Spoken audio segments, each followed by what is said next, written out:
Російський президент Путін прийняв сьогодні у себе у Кремлі Олександра Лукашенка. Про це повідомляє агентство Reuters. Під час зустрічі Білорусь запропонувала побудувати атомну електростанцію на сході країни, яка могла б постачати електроенергію до контрольованих Росією тимчасово окупованих територій України, йдеться у повідомленні.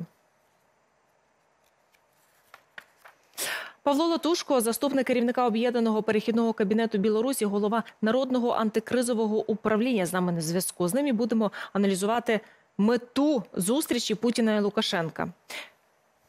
Пане Павло, вітаю вас. Дякую за те, що ви долучилися. Вітаю вас. Пане Павло, офіційну версію зустрічі та одну з ми почули, це там побудова атомної електростанції. А на вашу думку, яка справжня мета зустрічі цих двох осіб?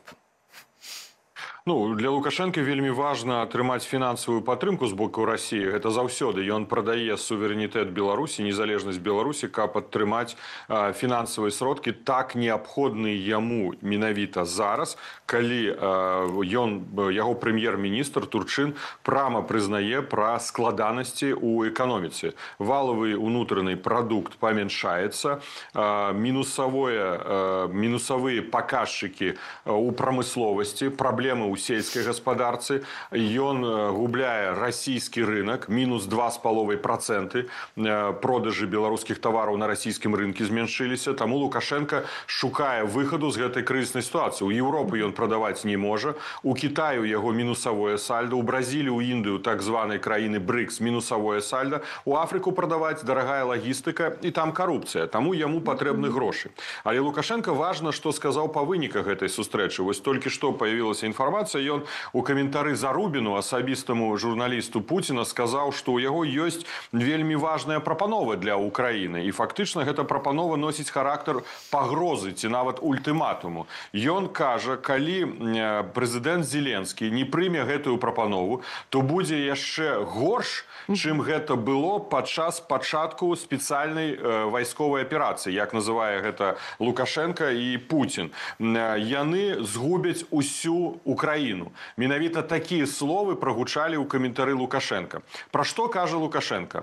Ён узгадвае таксама размовы на Алясцы паміж Пуціным і Трампам, кажа пра тое, што гэтыя прапановы былі перададзены ў Вашынгтон.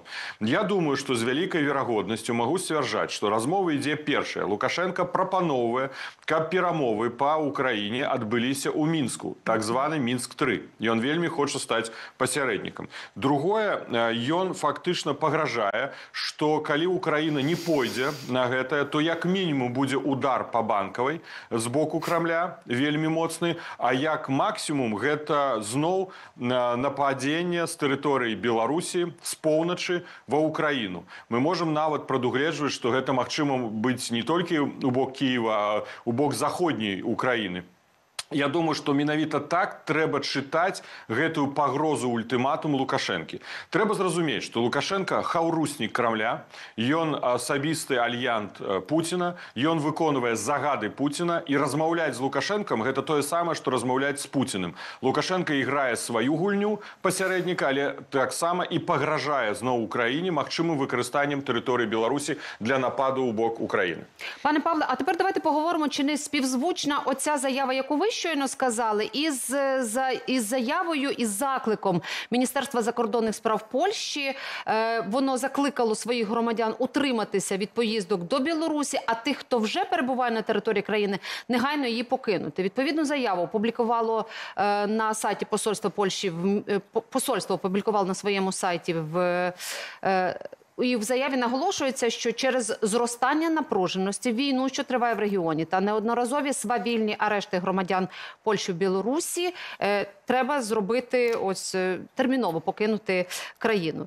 І тут у мене до вас, пане Павле, перше питання. А як виглядає ось це зростання напруженості в регіоні, про яке говориться в заяві Польщі? Тобто, що в Білорусі такого загрозливого є для громадян Польщі? Ну, я не хотел бы повышать градус эскалации ці напружанасці. Тое, што я прывёў прыклад слова Лукашэнкі пасля сустрэчы з Пуцінам, гэта пакуль словы. Мы не бачым на тэрыторыі Беларусі вялікай колькасці расійскай арміі ці нават беларускай арміі, якая была бы гатова атакаваць тэрыторыю Украіны. З улікам чаго і можа быць папярэджанне і Польшчы, бо калі мы так лагічна будзем глядзець, калі прапаноўваецца зноў выкарыстаць Беларусь для агрэсіі супраць Украіны, значится, Польша закликае своих громадян пильно, терминова покинуть территорию Беларуси, бо там будет величезная погроза войскового характера. Я все ж таки подзялял бы это на сегодняшний день две справы. Польское министерство замежных справ сапраўды вельмі однозначно у такой вельмі станоўчай форме закликае громадян Польши практычна зараз покинуть территорию Беларуси. Звязано это с наступным, что апошнія гады Лукашенко сістэмна затрымлівае, арыштоўвае і асуджае грамадзян Польшчы па надуманых прычынах палітычнага характару.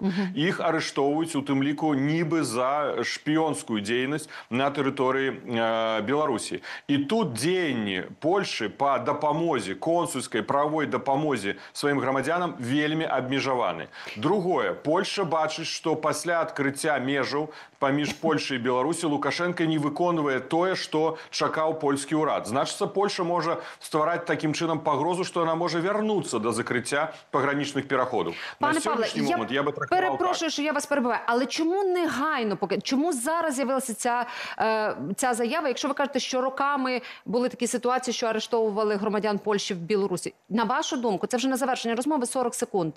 Чому зараз? Так, я так растлумачу вам. Першае, зараз тому, што могуць быць чарговыя затрыманні, зараз тому, што Лукашенко не вызваліў Гжегожа Гавела, якога абскарджваюць у шпіянажы, не вызваліў Анджея Пачобута, лідара польскіх меншасцяў, і Польша тэарэтычна можа перайсці зноў да закрыцця межаў. Яна не хоча, каб польскія грамадзяне засталіся на тэрыторыі Беларусі ў гэтай сітуацыі.